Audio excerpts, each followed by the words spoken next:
وهي $100. هذه $100 مقابل انك انت تحرق العلم الاندونيسي، انك انت تحرق العلم الاندونيسي.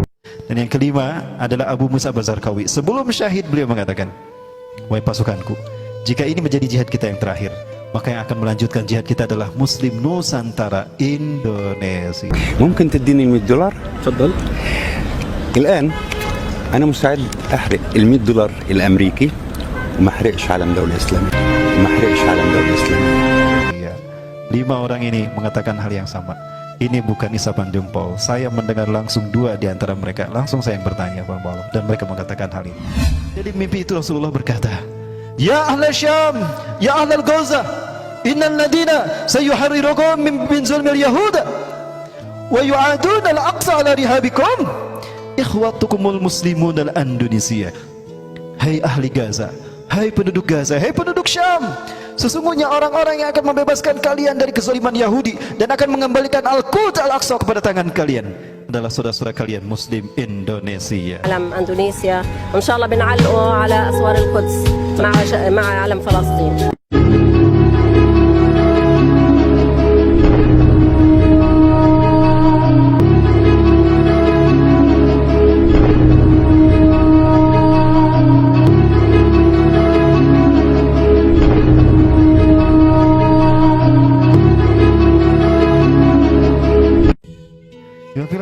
Lalu apa hikmahnya bagi kita sekalian, para sekalian? Ya, jadi hijrahnya Rasulullah ke Masjidil Aqsa ini adalah isyarat kalau titik tolak kebangkitan Islam ini dari Masjidil Aqsa. Dan itu akan dimulai dengan sholat berjamaahnya umat Islam di sini. Siapa mereka? Taifah Mansurah. Yang kedua, Ahlu Syam. Yang ketiga, Ashabul Al-Yatisud. Para pembawa fajih hitam ini akan bergerak dari bumi Khurasan. Dan di manakah Khurasan? Khurasan itu di Afghanistan. Ya, Alhamdulillah, Rasulullah SAW pernah ketika berperang, selesai perang Rasulullah memberitakan pada Abdullah bin Hawalah Al-Azdi untuk berkeliling mencari makanan, karena saat itu dalam kondisi lapar. Tapi ternyata berjam-jam berkeliling tidak mendapatkan ghanimah. Tidak ada hewan seekor pun, baik itu ke unta, kuda, kambing ataupun sapi, tidak ditemukan. Maka kembali dalam wajah menyesal dan tangan kosong. Maka Rasulullah mengatakan, Ya Ibnu Hawalah, Hai Ibnu Hawalah, jika kamu melihat panji hitam berkibar di bumi Baitul Maqdis atau di pelatarannya, itu pertanda kiamat lebih dekat kepada kalian ketimbang kepala dan pundakmu ini. Para sekalian, sekarang di Gaza sudah berkibar panji hitam di sana, Selat Gaza. Coba lihat Selat Gaza, panji hitam itu sudah berkibar. Artinya tinggal 75 km lagi ke Masjidil Aqsa, panji ini akan dibawa oleh Indonesia. Ya, makanya mereka menyambut kita, para Allah. Mereka menyambut kita. Mereka merayakan HUT RI. Mereka tidak diminta, mereka merayakan sendiri untuk membuat mereka bersabar menanti kehadiran kita, karena mereka yakin yang akan membebaskan mereka dari kezaliman Yahudi adalah bangsa kita. Maka apa kita akan diam saja menunggu mereka habis? Yang mereka kibarkan pertama kali bendera kita, itu mengisyaratkan hadirnya kita dulu. Baru merdekalah mereka, baru bendera Palestina dikibarkan. Kebayang nggak, sekalian? Seorang diri melihat ini, bagaimana saya tidak nangis, orang sekalian? Ini janji dari Allah bagi kita. Sekalian, jangan berleha-leha. Pintu surga sudah dibukakan di sana, dan tidak lama lagi dia terbuka di negara kita. Allahu Akbar. Ya, maka jangan salah. Sekali lagi, mereka bermimpi bertemu Rasulullah. Ada 5 orang dari Gaza. Mereka bertemu, mimpi Rasulullah SAW di malam yang sama. Mimpi bertemu Rasulullah di malam yang sama, tidak saling kenal dan tidak janjian. Dari mimpi itu Rasulullah berkata, Ya ahla Syam, ya ahla Gaza, innal ladina sayuharrirukum min zulmil yahuda wa yu'aduna al-aqsa ala rihabikum ikhwatukumul muslimun al-Indonesia. Hai ahli Gaza, hai penduduk Gaza, hai penduduk Syam, sesungguhnya orang-orang yang akan membebaskan kalian dari kezaliman Yahudi dan akan mengembalikan Al-Quds Al-Aqsa kepada tangan kalian adalah saudara-saudara kalian Muslim Indonesia. Allahu Akbar. Ya, persiapan yang terbaik, saudaraku. Ya, ini adalah momentum kebangkitan Islam. Insyaallah kita runtuhkan kapitalisme Amerika dan Zionisme Yahudi, dan kita kembalikan kemuliaan itu sebagaimana yang Allah janjikan lewat lisan Rasulnya.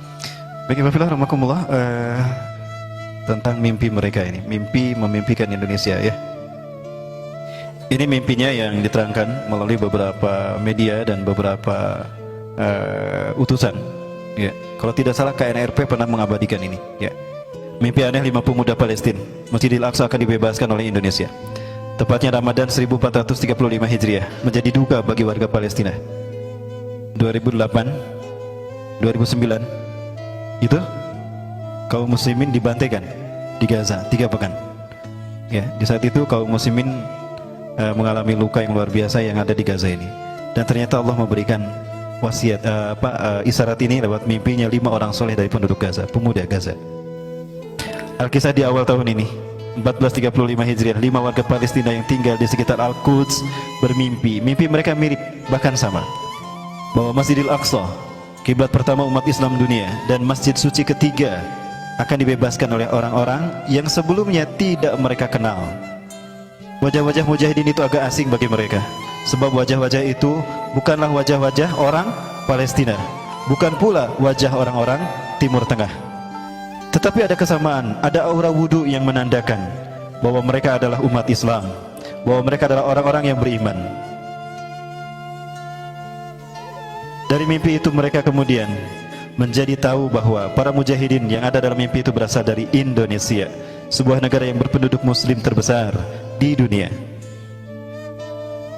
Salah seorang di antara mereka merasa heran, sebab ia belum pernah mendengar nama Indonesia dalam kehidupannya yang nyata. Padahal Indonesia adalah negeri dengan muslim terbesar di dunia, dan dalam mimpi itu merekalah yang membebaskan Masjidil Aqsa. Dalam mimpi itu tampak muslim Indonesia sangat banyak. Mereka tiba di Palestina dan bertempur melawan Israel. Peperangan demi peperangan dimenangkan oleh muslim Indonesia itu. Mereka tidak dapat dilawan dan tidak dapat dikalahkan, hingga akhirnya Israel pun takluk di tangan wajah-wajah asing itu. Badal Islamu ghoriba wa sayaudu ghoriba kama bada. Islam datang asing pertama kali dan akan kembali asing kepada Allah. Fatubalil ghuraba, maka berbahagialah bagi orang-orang yang asing. Famanil ghuraba ya Rasulullah? Siapakah al-ghuraba itu Rasulullah?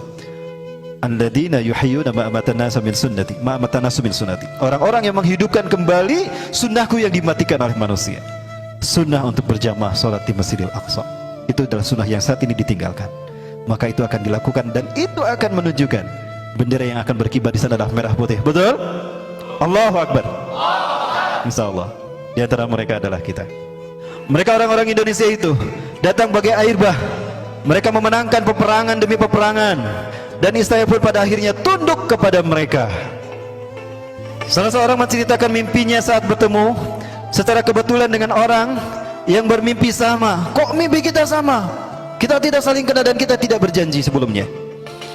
Kisah mimpi ini telah dimuat di Nabawiyah, salah satu media, salah satu majalah ternama di sana, di Gaza, bersama dakwah pada bulan Februari lalu. Namun kini kembali ramai diperbincangkan dan di-share di media sosial tentang mimpi ini.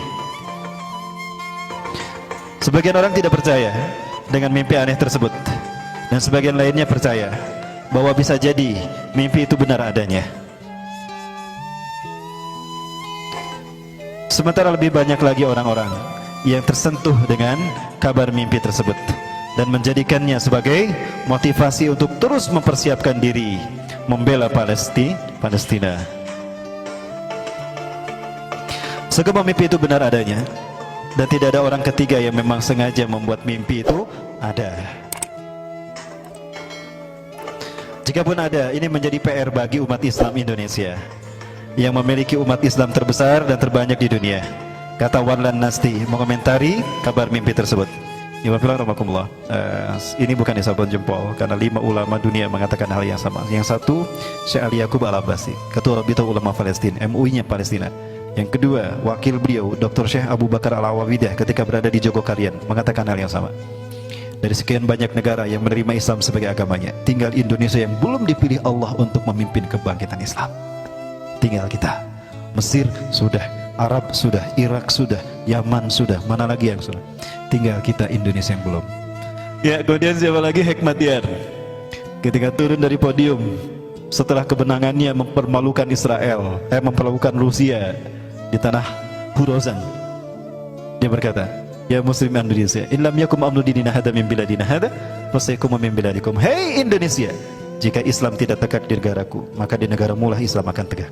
Kata Hekmatyar. Yang ketiga, yang keempat, Saya Yusuf Aswaidah, Dr. Yusuf Aswaidah, pakar ahli hadis, Imam Besar Masjidil Aqsa, mengatakan hal yang sama, bahwa salah satu arti merah putih yang disebutkan Rasulullah adalah Indonesia.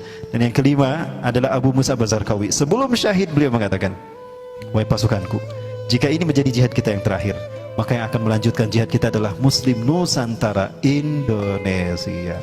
5 orang ini mengatakan hal yang sama. Ini bukan isapan jempol. Saya mendengar langsung 2 di antara mereka. Langsung saya yang bertanya kepada Allah, dan mereka mengatakan hal ini. Apakah kita akan berleha-leha? Tidak. Sekarang sudah ada di pundak kita. Mari kita bersatu padu. Kita kuatkan iman Islam kita, kuatkan simpul ukhuwah kita. Dari masjid-masjid ini kita galang kesatuan, kita rekatkan ukhuwah Islamiyah, dan kita buktikan kekuatan kehambaan kita kepada Allah dengan kembali pada Quran dan Sunnah. Dan di saat itu kita melangkah maju. Kondisi Indonesia sekarang adalah latihan bagi kita untuk uji kelayakan, fit and proper test. Hadirnya PKI, hadirnya Syiah di tanah ini, hadirnya Cina, itu latihan bagi kita untuk menghadapi sang kampion kesesatan Yahudi dan Amerika di bawah kendali pimpinan Dajjal dan Iblis laknatullah alaihim. Yakinilah, tidak ada jihad yang paling hebat melainkan jihad ini, dan tidak ada syuhada yang terbaik kata Rasulullah melainkan syuhada di saat perjuangan itu ada. Dan pastikan ketika panji hitam itu hadir, merah putih berkibar di sana lewat tangan-tangan kita. Allahu Akbar.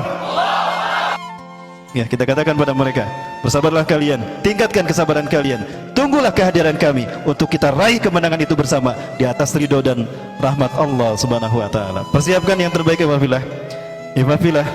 Apapun yang kita mampu lakukan, dan tidak ada sedekah yang terbaik yang digunakan untuk menolong mereka yang terzolimi melainkan sedekah yang kita keluarkan untuk bisa ibadahnya mereka di Masjidil Aqsa. Maka pahala ampunan dosa bagi mereka itu pun yang kita dapatkan. Dan ingat Rasulullah SAW menyatakan akan ada mobilisasi pasukan terbaik di muka bumi. Satakunu jundun fil Iraq, ya, satakunu jundun fil Iraq, wa satakunu jundun fil Syam, Irak, Syam, wa satakunu jundun fil Yaman. Rasulullah memilih 3 titik tadi. Maka para sahabat bertanya, ya Rasulullah, bi ayyi jundin ajtami? Wahai Rasulullah, dengan pasukan mana kami harus bergabung? Fa'alaikum bisyam. Maka hendaklah kau bergabung dengan Syam. Innal iman yauma tahdutsul malhamatil kubra fi makanin yuqalu lahu Syam.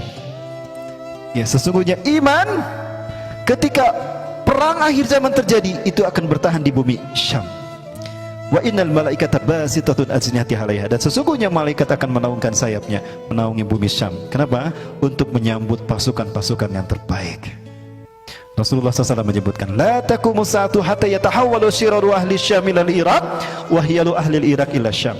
Kiamat tidak akan terjadi sehingga seburuk-buruk penduduk Syam nanti akan terusir ke Irak, dan sebaik-baik penduduk Irak akan hijrah ke Syam.